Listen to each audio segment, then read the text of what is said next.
Ladies and gentlemen, welcome to Friday. We are here with a True Life podcast first, an unbelievable, charismatic, great author who's won first place in 19 categories, the one and only Matt Zemon. Would you be so kind as to introduce yourself for people who may not know who you are? George, that is quite the introduction. I appreciate that. That is awesome. My name is Matt Zemon. I'm psyched to be here today. I'm the author of Psychedelics for Everyone, and I'm also the CEO and co-founder of a company called Happy with 2 Y's. And we are a telehealth company that's transforming lives through psychedelic-assisted ketamine therapy. Man, it's so awesome. And for those who may not know, I just want to say this again. The man you're seeing on front of your screen has just become a best-selling author in 19 categories. How does that feel, Matt?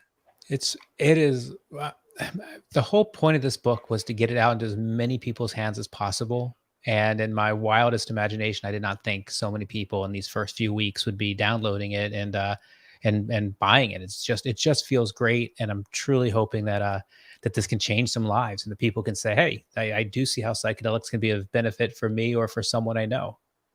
Yeah, well, I think that, what you wish for is manifesting itself in reality, because 19 categories is not one, it's not two, it's 19, and it's just beginning. I mean, you just dropped it on the 3rd of October. Is that correct? Yeah, that is correct. So it's only been a few weeks. So it's pretty wild. Now, do you think that maybe the authenticity of what you've written is what is reaching hold through the pages and grabbing people? I don't know. I'd like to think so. I mean, I put in some very personal stories about how I went from being kind of a non-psychedelic user to a deep dive psychedelic user, and what that's really meant for me and for my family. And I hope that resonates. The forward is written by a gentleman named Dr. Carlos Warder, who's an MD, PhD, who has been working with psychedelic medicine for 50 years. He's part of that old guard. Yeah. And he brings in this beautiful element of human consciousness and the human promise and how psychedelics can help unlock that. And I think that hopefully resonates with people. And then each chapter, I use different experts for different pieces. So we're able to really do deep dives into a lot of different medicines, and then put in, and for the really geeky people listening, put in the references for anyone who wants to dive even deeper and go like, what studies is he talking about? Are they talking about? And they can dive in deep. So I'm hoping that there's something in here for everyone, but it was really written for the common person. You don't have to have a science background to read and understand this book. Yeah, it's almost like the psychedelics wrote it through you. There's all these, I like to think that I read up quite a bit and I know some things about it, but when I with see your 100 books a year, yeah, I would imagine you read a little bit, George. Kidding me? I love it. Yeah, it's intoxicating. But because I do that, when I see you use words like psychedelics can be allies of different types of therapies, when I hear the word allies, I'm like, look at this guy giving a nod to Carlos Castaneda over here, and like that kind of for geeks like me, like I'm like, oh, this guy gets it, and he's leaving little Easter eggs all over this thing for me to find, and it makes it fun to read, and it makes it worthwhile to read. But more than that, it shows the community how much you care and the research you've done. So I can see why it's a bestseller. But what if I were just to begin at the beginning? What inspired this? Like all of a sudden you say you weren't really into psychedelics, you weren't a big drinker, you were living your life, and then all of a sudden, like you just become this you have this psychedelic renaissance. What happened to make this book happen? Seriously, I had never, in my wildest imagination, let me try again. I'm trying to find the words, George. It is that first experience for me when I had a guided psilocybin or magic mushroom experience and reconnected with my mom and realized, oh my God, I have been scared of dying my entire life. She was 49 and I was what, 46 or 47 when this happened. And I was like, oh my God, I'm living my whole life afraid of dying. I'm missing someone and she's still here. I just was looking in the wrong place. And that was such an eye opener for me. And then the way I saw and felt her and the different other experiences in that first, the ego death, that it was such a tremendous experience that when I came out of it, I was like, oh my gosh, what is this? How do I learn more? And how do I learn more quickly? And then how can I help? How can I be a part of this? And that led, so I felt for me, and I'm in some ways kind of like you, George, where I dive in deeply, and I'm definitely on the geeky side. So it was like, I felt like I had to go get a master's in psychology and neuroscience to get some foundation to understand, how do I read a scientific study? I haven't taken a science class in 30 years. It was very funny. I was like the only one doing like Kumon on the side. Not Kumon. I can't think what it's called right now. The videos where you're learning like the refresher courses for kids was this.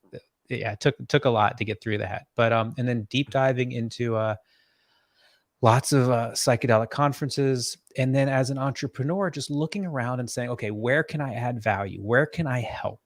And trying to find a spot where I thought I could fit in and help make a difference and help other people who are either on this path or are looking for an alternative for people that they love, because the existing systems aren't working for them.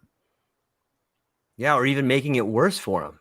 Or making it worse. Yes. Yes. And there hasn't been a lot of options until now. And like that's where the title comes in. And, you know, I always pay attention to the title to see how people use that, not only in the books that they write, but in the acts that they do outside of what they write. Because I think that the title of something, it more often titles not only their work, but sort of their, I don't really love the word legacy, but it titles it's their title as well.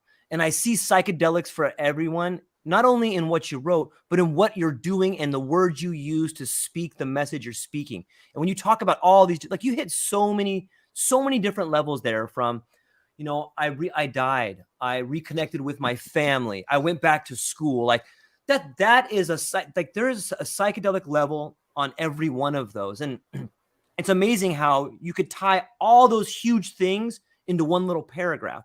If we had more time, we could dive into every one of those, because I think that psychedelics shine a light on all of those things. So let me just grab one piece here. Sure. You had this psychedelic experience, and then you decided to go back and finish your schooling. That to me seems like a fancy way of seeing neurogenesis happen in real time.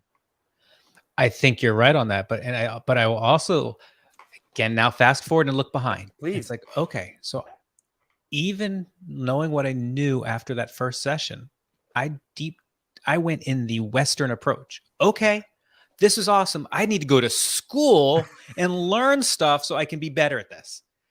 And I'm glad I did. No regrets. I'm very, but that became only one part of the schooling over these last 3.5, 4 years. It was also then going at almost the same time, studying under different spiritual leaders, studying under different people who have worked with psychedelic medicine in different traditions for a long time, and having them show me that there's other ways besides the Western medical model way to look at this. So I started to have a whole appreciation for, okay, this is a kind of religious model. Oh, this is a decriminalization model. Oh, this is an indigenous model. And all of them have a place, which again brings us back to, like you said, psychedelics for everyone. Doesn't mean everyone has to take a psychedelic, but these medicines are good for the world. And there's lots of different ways to approach them for lots of different reasons for lots of different people. Yeah. You know, we often hear the saying, I think it was, gosh, I'm not going to say who I think it was because it might be wrong. I do that all the time. I hear you. Yes. Yeah. So I've often heard the phrase, history doesn't repeat, but it rhymes. And it seems to me, it's not so much rhyming as it is moving in a helical model, like up and up and up is where we're going. And it makes sense that we should rediscover some of these technologies from South America that have been in the world of medicine, maybe not Western medicine, but been in the world of medicine for generations. And we take them back here and we learn how to use them. My question to you is that when you go down to South America, it seems like there may be some things lost in translation, because if you're going to get an authentic experience, it probably shouldn't be an experience on a beach with Baba Ganoush from Los Angeles. You know what I mean? It should probably be something a little bit more ceremonial in a setting that is more authentic. But I'm wondering if things get lost in translation down there because you're not from that culture. You're not Right. part of that culture. So you bring it back to the West and all of a sudden you have to feel like you go back to school. Are we losing something in translation there? Of course. And we're gaining something in translation. It's both. It's a both and it's not just South America. And that's the other thing that I didn't understand. It's like, oh my gosh, every continent, every culture across the world has a medicine tradition and has their healers. And I like the idea that they were burning witches, and what were witches doing in Europe in the Middle Ages and such. It's like, oh, I didn't know that. I didn't. Wait a minute, this is connected, or Scandinavian shaman and what they were doing up there, and in Central America and in South America. So yes, we are. Whenever I think any of us who are experiencing anything today, there are things that are being lost in translation that have disappeared over the time and over where we're doing it and how we're doing it. And I think the person who we have picked to deliver whatever that is to us, they're bringing it all with them. They're bringing their whole their experiences, their combined the parallel cultures that they've been living in and straddling to even get to talk with you and be sitting in front of you for that moment. So there's all sorts of puts and takes here. Yeah, it's interesting to think. I'm a big fan of gardening and nature, and it seems to me that you seem like a pretty I think you maybe draw some inspiration from nature. Can you tell us, maybe share a story with us about how you've been influenced by nature and the psychedelic experience? Wow. Yeah, a few things. It's funny these questions. Then it comes about psychedelic medicine. It's like, oh, well, which story do you want to tell? Right? But it is. I think for me, I'm debating between psilocybin and ayahuasca. I think I'll stick with psilocybin because it's more accessible to more listeners. I think I was surprised with when in almost every time I've ingested mushrooms, the way I look at nature shifts, that you can almost see the trees and the flowers breathing and communicating, and the start and stop point between me and the ground. Like I love taking my socks and shoes off and just that connection between foot and ground, and how it becomes almost one thing. And you can feel the grass becoming intertwined with the foot, which becomes intertwined with the leg, and all of a sudden it's like, whoa, I'm part of nature. We are one. We are not separate. We're just one thing plowing through the cosmos. Um, and then the inspiration from that is okay, that's great. I can now connect myself to the ground. I can now connect the ground to the tree to the sky. But then how do I take that forward and connect to you, George? And be like, we are not different. We're talking to each other and having two different experiences, but we are connected. And how do I then remember that? And this is the practice piece of this. And in the non-psychedelic moments, how do I remember that? It's kind of that idea of like we're all brothers and sisters, but in a much more literal sense than I ever imagined possible. And all that's from psychedelics. Can you relate to this? Man, you're preaching to the choir over here. I love every second of it. And I firmly believe you don't come into this world, you come out of it. And Yeah, that's a beautiful. psychedelic revelation that happens. And when you begin to see that, when you begin to understand that everything you see in somebody else can only be recognized because that exists in you, whether it's anger, hatred, love, beauty, or animosity, like people around you are a mirror for you. You know, and once you begin understanding that, you see it everywhere. It's like the reticular activating system in your mind. Like, you know, you ever bought a car and then all of a sudden you start seeing that car everywhere, or you buy a new shirt and you're like, hey, that guy's got my shirt on. Hey, that girl's got a shirt on.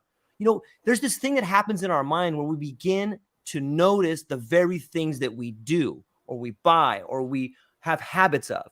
And that same psychedelic experience, once you have it, you begin to see it in everything around you. It's like we have always been part of this one organism, but in some way we lost our way. And I think that that's where the healing comes in. I think that that is the idea. You know, you said when you in a psychedelic experience, you like to take your shoes and socks off and feel grounded.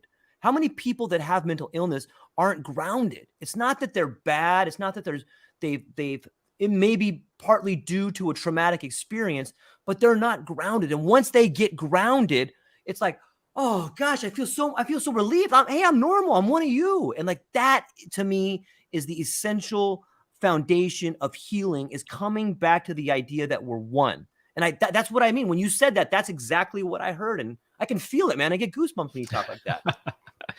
It's incredible. It's also interesting. We talk about mental, so many, there's a lot to unpack in almost every sentence you throw out here, George. So it's interesting to think about mental illness or the diagnosis. And so it's okay. I have depression. Great. Boom. I can put a flag. I have anxiety. I have bipolar, whatever. Okay. But how many of us, I'm fine. And that's it. I'm just fine. I'm not going to look at this. I'm going to put this in the drawer. I'm not going to talk about it. I'm fine. And I think what psychedelics do is gives the opportunity to be more aware, going back to what you're talking about, to practice this awareness, to say, oh, I know what I'm looking for now because I've seen it and I felt it. And now I can be more aware today and tomorrow when I'm not using psychedelics. And to go from, okay, I am fine because I'm enough and I'm loved and I'm safe and all that's fine. And I think I want to look back a little bit and see what happened here and see if this thing, if I'm allowing this to impact the way I'm living my life moving forward. And maybe if I can look back and address that, I might change some of the behaviors moving forward, which then helps heal the next generation and my friends and my family. So it's this really lovely opportunity that psychedelic medicine gives us to not only heal ourselves, but to heal backwards and to heal forwards. Okay, ladies and gentlemen, that's why this guy is a bestseller in 19 categories. Everybody should rewind those few minutes right there and just enjoy that. Like, that is poetry, my friend. That is beautiful. Thank you for that, man. I appreciate that. This is a lovely burst of feel good right now. It's lovely. Thank you. It's psychedelic, man. And let's take a quote from the book here. The psychedelic medicine allowed me to disassociate from myself, to relook at an experience that had haunted me for years and release the anger, the hatred, the embarrassment, the guilt, and the shame that had weighed me down for decades without me even realizing. How can you have all that stuff and not realize it, man? Like, what is this paragraph about, man? Wow. So George, for the listeners who have not read this passage, this relates back when I was a teenager, early teens. I had inappropriate sexual contact with a family member 10 years older. And at the time and after, I was mortified. It was like, this was wrong, but I felt it was my fault. And I just kind of put it away. So I'm good at compartmentalizing. I was like, I'll just stick it in this drawer and I'm not going to think about it. So I was able to separate myself from this particular family member and not have any contact. So that helped. But kind of like as life goes on, things would happen, or like there'd be something on TV or someone would make a joke and my ears would get red or my cheeks would get red and my body would be like, yeah, something's wrong. Yeah. And I'm like, no, push it away. And what happened is, on a psychedelic journey, with my intention was not related to this. Again, this was so far back. This was so deep. I mean, it was like, this is not something even, I just didn't talk about it. It wasn't top of conscious. And, I was right there again, looking at the situation, and I was like, oh, I don't want to be here. But again, I was preparation. If you're in a place that you don't like, ask it what you're here to teach. Okay, I'm going to trust in this process here, but again, not comfortable, not loving this. This would be in the challenging experience bucket. And I was able to look at her and go, oh my God, she was so sad.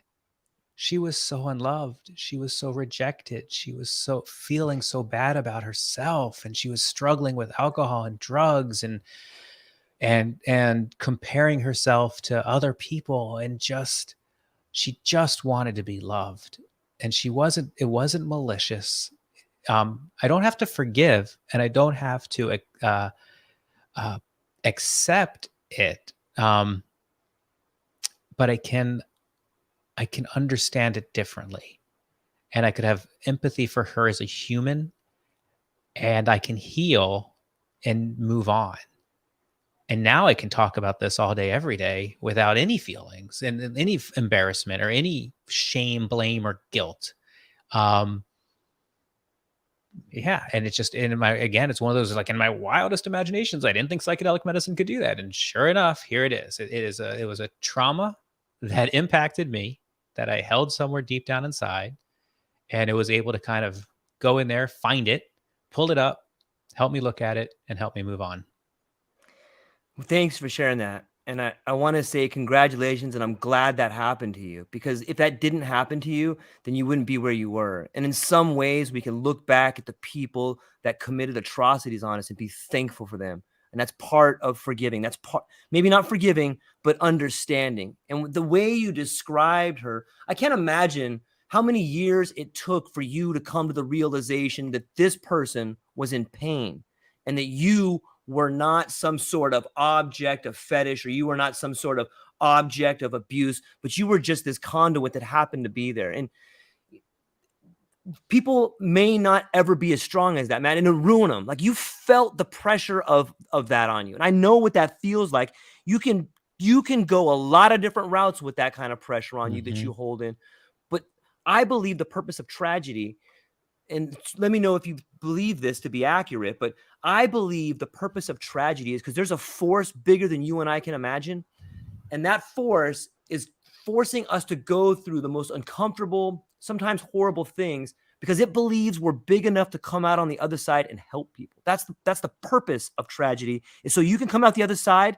And not only can you help other people, but now you have like this sixth sense where you go, oh, I know what's happening to them. Oh my gosh, that happened to them. I can tell in their language. I can tell by the way they hold their baby to the far right side when the dad's on the left-hand side. Like, and it's scary that you start, part of I think that's part of the process of self-destruction and even getting better, is that you have this new sense of what's happening and you don't know how to integrate it. It's like a trip that's never been integrated. And in a weird way, no matter what you experience, you're different from it. But I went off on a tangent. And I don't mean to be rude when I say I'm thankful that happened to you, but I am a little bit. It is not a tangent. And I completely understand what you're saying, but I would not have understood what you were saying had I been not on the psychedelic journey. Yeah. And had I not understood that that everything that, I'll take it a step further. Okay, I subscribe to, I'm responsible for everything. Right. So I've created everything in my life to this point, and it's perfect for what it needed to be to get me to this point in time. And now, what am I going to do moving forward? And what I've remembered in the psychedelic medicine process is that I can help, that I have skills and I can help. And I can communicate. So the things that have happened to me in my past help me be a better communicator to people that I'm trying now to help as I look forward. And to relate and to understand and to have empathy and to have sympathy and to, to be able to hold kind of their experiences, not to compare, not to interject my opinion, but to say, I understand. And I'm sorry that must have been challenging, and you are loved and you are enough and you are safe. And what's it going to be today? What's today going to look like? Ladies and gentlemen, I don't know if I've told you, but this is the reason why this guy has a 19 categories of bestseller. Okay, so let me shift gears a little bit. One thing that I have noticed in people that have been on this path for some time and have come through some strong situations is their ability to command language. And it doesn't need to be this ability of huge words.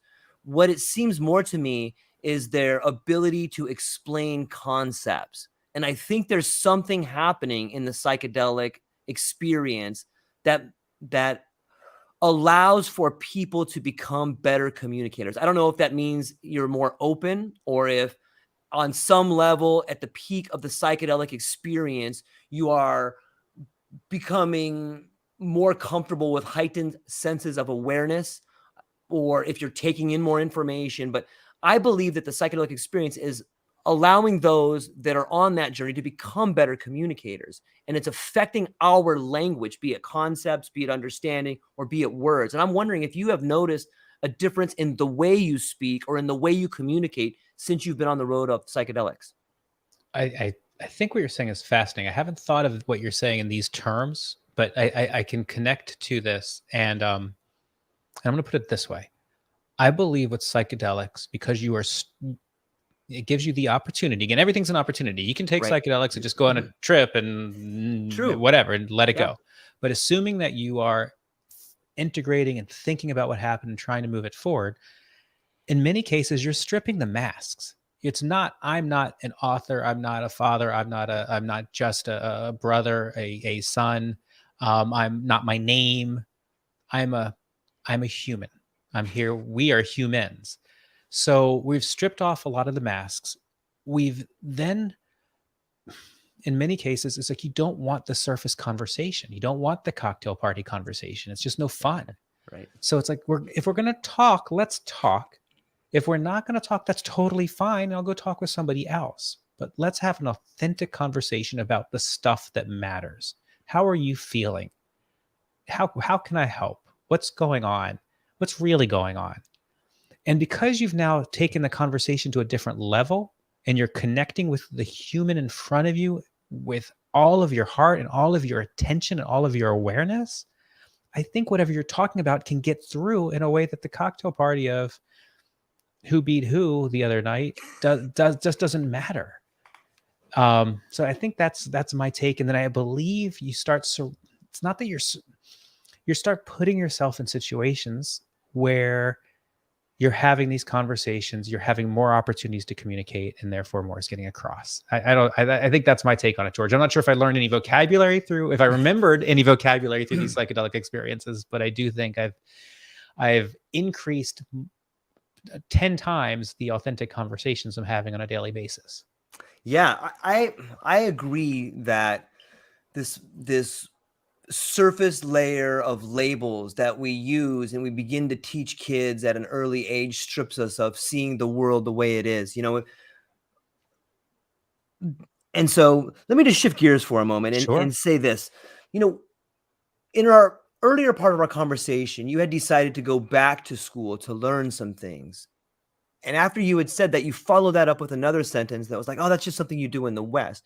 I often wonder if this idea of education and psychedelics is connected. It seems to me that knowledge can be revealed to you as much as you can learn knowledge. What do you think about that? I think that's right on. I mean, I love this notion that we're not really learning as much as we're remembering. That's so true. And that, we have these different opportunities to remember in different ways. However, in our shared agreed upon consciousness that we all are living in at this point, I think one of my skill sets is understanding kind of how do you play this game. So I thought if I want to first understand the science, I need to get the degree. I need to understand more. Then it was like, well, I also need the degree. If I really want to speak about this and spread this as knowledge, having a degree would be helpful. Now, a PhD would be better. I'm not sure I'm that committed, but this was like, I can do this. I can commit to 2 years and I'll learn this much through the Western way and I'll get this degree. And hopefully that adds enough credibility to have conversations where people are taking what I'm saying seriously. And then I also know when to tap out and say, okay, you're asking very specific questions about a very specific drug interaction. This is not really where you should be talking to me. I would recommend you go talk to a psychopharmacologist, or you talk to your psychiatrist, you talk to somebody else who can take it up a step.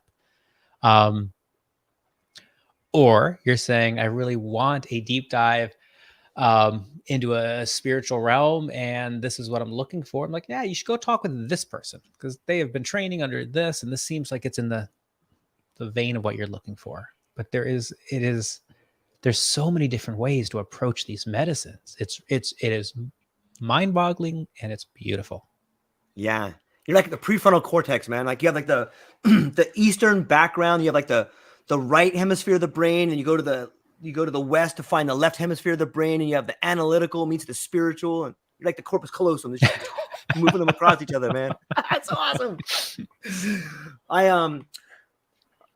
I'm curious if so we've talked about your book a little bit. You also have a company that helps people using different psychedelics. Can you talk a little bit about that? It's not different psychedelics. So I'll tell you. I'll Okay. tell you how we got here. Okay. I I started with psilocybin, and then moved to ayahuasca, and then moved around. And during this process, learned about ketamine. And when I went back for my master's, I really focused on, okay, since this is legal, what can I write about? What are the studies? And can I make my dissertation on ketamine, and specifically oral ketamine, and even more specifically, oral ketamine for adult anxiety? So super, super niche. Whoa. Ketamine is the only legal psychedelic. And because I started with psilocybin, I poo-pooed it at first. I was like, it can't be as good. It's this man-made thing. And I was wrong. It's just different. It's just different. It's different to psilocybin as psilocybin is to ayahuasca as ayahuasca is to 5-MeO. It's just different. And it can do a ton of good. What made me angry as an entrepreneur is what it cost to do ketamine. Two things, actually, a number of things. So many things made me angry, actually. If we want to dive down here, things that make me angry about ketamine. So I didn't like that there was infighting between the different groups. There is the anesthesiologist is like, we are the kings of ketamine, and we are the ones who should control this. And psychologists are like, wait, this is really only for mental health, and everything in between. I didn't like the pricing that was being charged, $6,000 for 6 sessions, especially those that were charging that and not giving any mental health, that were letting people come in and having a nurse anesthesiologist put an IV in somebody's arm in a dental chair, no preparation and no integration, and just let the biochemical reaction work. It's amazing that it can work for so many people, but it's so much better. The research, everybody knows what the research says. If you combine it with any type of therapy, licensed or unlicensed, the results go up. So that pissed me off, that there's hundreds of ketamine clinics not doing that with the mental health piece. The pricing made me angry. And then there are some really great providers who were like, well, you can't do it any other way besides the way I do it. And they do it beautifully, but they're booked. So it's like, okay, that's lovely. I'm glad that you're amazing, and you are. And I can't get my family member in with you for months, if ever. So that's not really helping the scale. You're a great doctor, a great practitioner, but you're not a great technologist or business person in terms of scaling systems. So it just became painfully obvious that we have a marketing image around a drug that's legal and been legal since 1970, that you can have in all 50 states, that's overpriced in most cases. And so how do we bring the cost down? How do we make it more accessible? And then how do we replicate those really cool things that people are doing? How can we do as good of a job as possible with automation and with technology? And that's what we're doing with Happy. So is it as good as if you can get to the number one ketamine doctor and have that personal experience inside a clinic? No. If you can afford that and you can get to that, that's what you should do. But for most people, if you can pay 20% of that price and get 6 sessions and have a really positive experience, that's pretty amazing. And we can help with depression, and we can help with anxiety, and we can help with alcohol use, and we can help with optimization, and all of these different things that ketamine does. That was a long-winded answer, George. Man, it was really well done. And I think that in answer to my question, it needed to have a platform build below it. So I think you did a great job on that and building it out and explaining to people the different types there are, what you're passionate about, and just giving some reasons why you did the things you did. I'm curious if you see that same sort of friction happening not only in the world of ketamine, but in the world of other psychedelics. Of course. So and one more thing, just so because I don't mention, I feel guilty for the rest of my life. My business partner in Happy, Wolf Schlagman, has been building telehealth companies for like 20 years. And it's this, but he's also so passionate about this experience and about the psychedelic medicine. And I just think a lot of the medical professionals don't understand or don't appreciate the business skills that go into building a scalable business. And that's okay. They don't have to, but it's I think we have something that we're building. It's pretty special. Your question was, I just lost the second question. That's okay.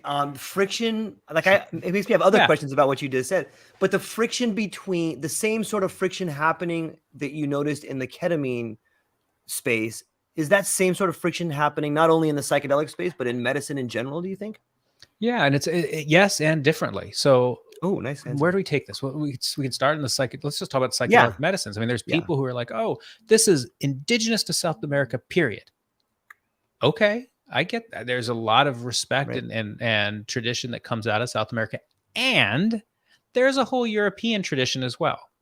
So just because I'm not of a indigenous South American tradition doesn't mean I don't have any ancestors going back, or and I'm not trying to be literally, but that there isn't potential for, again, Scandinavian, European, African, Asian. There's lots of traditions that should be, if we're going to talk about the indigenous or the traditional routes, it needs to be a global perspective. And there does seem to be some just not such a broad perspective sometimes. We lose sight of other parts of the world. I think there is, we know it's almost a philosophical argument in terms of how are we going to get this to the world? So we have the group who's saying, let's do a Western medical model because realistically, this is their language, not mine. Realistically, that's how we do this. We need to get the FDA to approve MDMA. And then once the FDA does that, it's going to be medically legalized across the United States. And then psilocybin is going to be right behind it. Isn't that great? Cool. Love that model. Put that over here. But then you have the decrim people who are saying, whoa, whoa, whoa, whoa, whoa. That's not good enough. Not at all. These plants should never have been illegal. And making it Western only raises the cost and decreases access and doesn't get us where we need to go. And that's not good enough. And I can completely see what they're going to say. And then sometimes those two groups disagree and fight. And actually, then you have a third group, which would be like the religious people who are saying this is a religious sacrament. And I thought we had freedom of religion in America. We do not. I did not know that until I was almost 50. It's just, that's what I was taught in school. We have freedom of America. Yay. Freedom of religion. Yay. And no, we do not. We have freedom of some religions, but not all religions. You can't. Yeah. So that has been, again, eye-opening. But then so then even decrim, there was a situation with where they had left in peyote in a particular legislative movement, and then that was very controversial and got some fighting. So there's a lot of great hearts and a lot of great minds and a lot of minds that disagree from time to time, and it's all okay and they're all right from their perspective.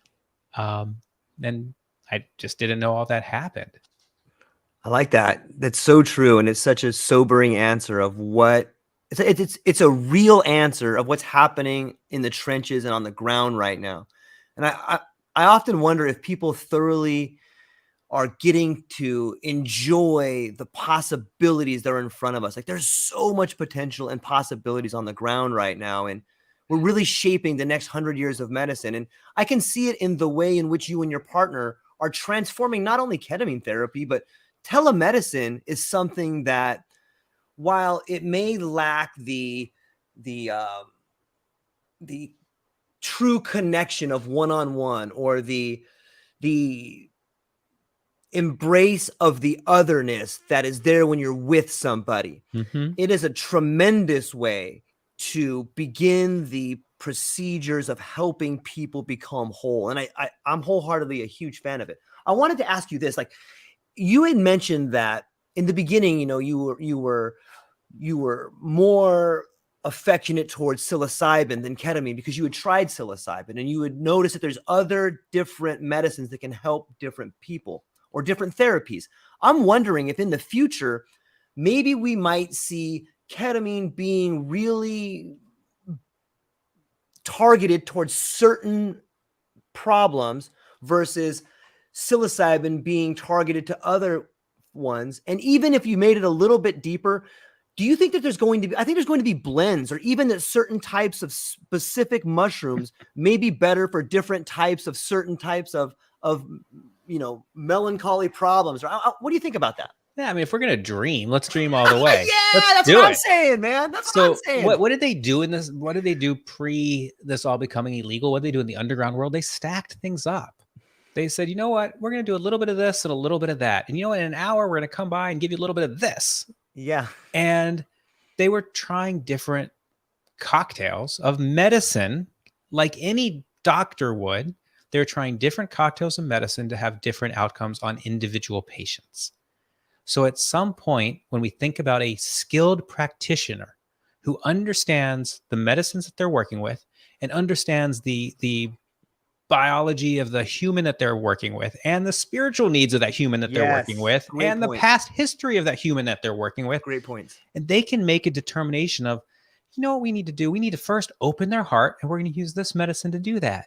And then once the heart is open, we're going to come in over top with this, which is going to allow them to look back and heal. And then we're going to finish it all with a little bit of grounding to bring them back into the world with love and connection. That's cool. But we can't get to that yet, but we can talk about it. We know it's possible, and we know it's been done. Yeah. So yes, I would love to get to a world where we're doing those things. For now, ketamine is legal. Right. 50 states, you can get a prescription. You can do it with telehealth. You can do it in a clinic. You can do it one-on-one. You can do it in a group. You can, if you're scared of needles, you can do it nasally as well. Lots of options. And so for so many people who are not willing to do the things that you and I are willing to do, George, this is it's a great entry place. It's a great entry place. And for many people, having been on SSRIs or SNRIs for 25, 30 years at this point, the idea that they could I'll tell you one quick story. Please. There's a person I know, a friend of mine, who his first suicide attempt, he was 23. And he went through about 20 different medications over 15, 20 years. And last year, about this time, he finally worked his way up to ketamine. And he's in Canada, where it's not quite as it's in his town, for example, there's only 2 ketamine clinics. So he finally found ketamine. And so a year ago, he's going in on a scale of 1 to 60 on depression. He was a 53. Wow. So I talked to him a couple weeks ago. I said, how's it going? What's happened? And he's like, I'm a 10. I'm a 10. 1 year later.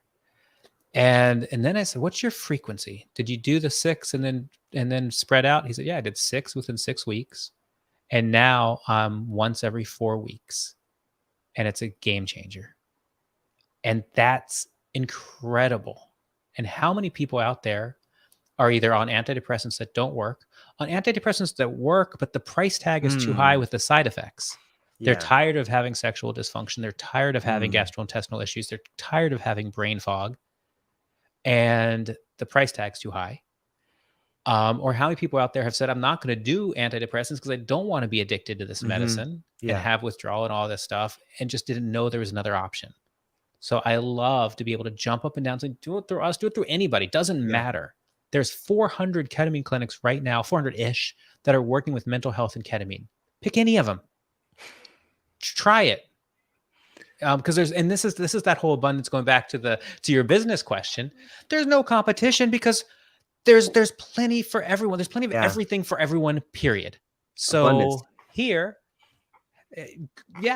I'll help you find. We're operating in Florida right now. There's a time that's it. So wherever you are, you need help. I'll help you find somebody wherever you are, because it doesn't matter. My job is to help you, period. And I'm either going to help you with a company that I have or somebody else's. But I don't know. That's awesome. No, it's exactly what it's supposed to be. And if what I took away, which really hit home there for me, is you're talking about someone who has committed suicide or attempted to commit suicide, who was that's a negative 10. And if you read the research, or if God forbid you got people in your life that have done that or are contemplating it, or you've had to hold their hand in the hospital while that happened, that's not something that people normally talk about getting over less in a year. That's something that people have with them forever. and they can't get that sticks with them. It's part of it. Sometimes it consumes them and becomes who they are. And you just told the story how someone who was on the lowest level went to the opposite side of that and began to love themselves in a year. In a year. Yeah. Like that's mind blowing. Like that is world changing, especially if you're that person. So I'm so thankful, man. And like, this is one of the reasons why I wanted to talk to you. And I'm excited to talk to you. And this is another reason why your book is #1 in 19 different categories. Ladies and gentlemen, the man is Matt Zemon. He is an incredible individual. He is helping out so many people. If you check out the book, I promise you, you're going to find something that you can relate to it. He's making himself available via LinkedIn. All the links will be in the description below. And one more time, Matt, would you be so kind as to maybe give the title, a little bit of background about the book, where people can find you, and what you're excited about? Yeah, so it's Psychedelics for everyone. It's available anywhere books are sold. Our audiobook is coming out here in a few weeks, which is very exciting. So Dr. Carlos Warder reads his own forward. I read all the pieces that I wrote. And then this lovely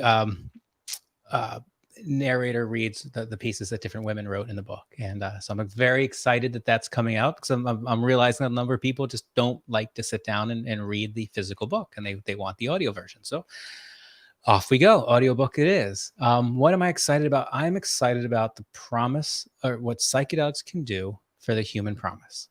Period. Full stop. End of story. So for some people, that's like, I want it to help me with depression or anxiety or OCD or eating disorders or alcohol use or whatever, or suicidal ideation. Pick your thing. Great. Others, it's like, I'm fine, and I want to think differently.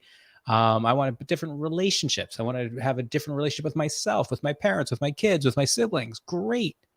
And others, like, this is for religious purposes. I want to dive in here, and I want to have a personal conversation with God. Well, you know what? Yeah. That can be arranged too. Absolutely. Wherever you're coming from, there is something here. And so that's what gets me excited. That's what I love talking about. And I love helping people on their journeys, either for themselves or for their loved ones, in finding safe ways, harm reduction ways, and kind of best practices on how to have the best possible outcomes from this particular type of medicine.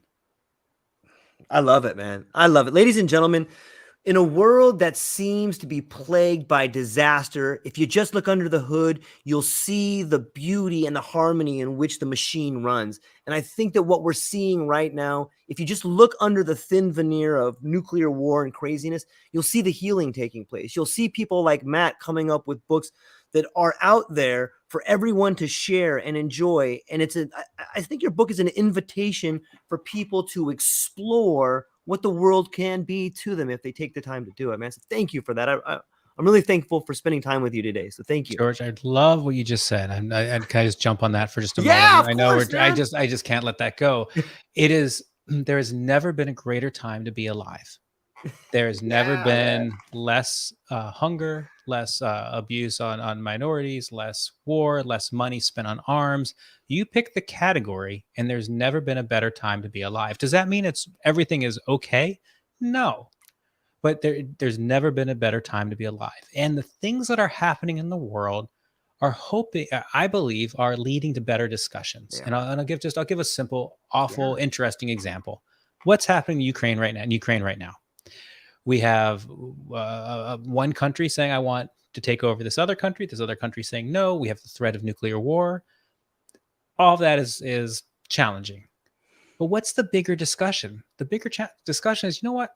I've lived my entire life, and George, you've lived your entire life with nuclear weapons pointed at our heads. All day long. So, okay, now we're realizing, oh, wait a minute. Someone might actually use one of these, and that's going to be less than ideal. So what conversation does this drive? I'm hoping it drives a discussion of we need to disarm as a world. And then maybe that drives to, and if we weren't spending all the money on this, what would we do with all this money? Oh, wait a minute, there is enough. There's enough for everybody. There's enough for every member of the human species to live, to eat, to have housing. There's enough. So when these things happen, how do we turn that lens and say, what's really the negative situation here? And how do we have that conversation? And how do we start changing things? And I know these are big goals, big things, but it starts with one conversation, then another conversation, then a group of conversations, and then things shift. And they have been shifting for hundreds of years, which brings us back to there has never been a better time to be alive than right now. And it will be better for our children. It'll be different. They might not eat tuna. It'll be different, but there will never be a better time to be alive. Yeah, you can live your best life now, and it's exciting, and people should be excited. You know, we are seeing the transformation from scarcity to abundance. And if you just open your eyes and believe and look, take a good, hard look at what's happening, and you can't not see the beauty emerging. It's there if you're willing to see it. It's there. It is. Yeah. George, So, we need more time. I know, man. We'll do it. We'll set up some more. I promise. Okay. This is way too fun. Yeah, this was way too fun. This was a great. This is really a lot of fun. Yeah, man. Or bring us some more people. This is. But either way, I am open. This has been, really a great conversation. I'm glad that we had the chance to do this and to record a little bit of this moment in history. Yeah, it's the first of many, I hope. And if I can just say one more thing before we go is, when I think about the analogs and when I think about the potential to dream for bringing things together, and I look and I equate that with the people in other countries that practice medicine in a way where they experiment on themselves and then they go out into the world. Like, I really think that the majority of these therapies, be it psilocybin or ketamine or whatever it is, I think that all of those could be taken with HGH, and it's going to radically improve not only the neurogenesis, but it's going to improve the overall experience. Because I think that you're seeing the neurogenesis, but if you add HGH, whether it's like you mean human growth hormone? Is that what you're talking about? Yeah, exactly. Okay, making sure. Yeah, and there's different analogs now that you could take orally, like MK677, but you could take you could take human growth hormone in conjunction with any psychedelic, in my opinion. I'm not a doctor. I don't know this. I've just tested it out on myself, and I feel like this works. And I think if there was literature, it would show it, but I think that those two things continue there will to be. Go. I mean, this is the thing, right? Man. We need to get to a point where our researchers are allowed to do the research that they do, and that they can do that in a more free way, and that they can say, "Wait a minute, what if we combine HGH in this?" and then start experimenting and start running and do things and be able to run those trials. But right now, it's so prohibitively expensive because of the scheduling of these medicines, which again brings us back to psychedelics for everyone. It might not be about taking it, but how do we think about legalizing it? How do we think about it for our academics? How do we think about it for our government? How do we think about it for our religions? Yeah. That's what this is all about, so that we can get to conversations like you're just talking about, George. It's beautiful. And beautiful. Psychedelics for everyone. Understand it, check out the book, and reach out to Matt if you have any questions. He's a lovely person, and he likes helping people, and the world needs more of that. That's all we got for today, ladies and gentlemen. Thank you for your time. I hope you all have a beautiful day and you see the beauty in your life. And that's what we got for today. Aloha.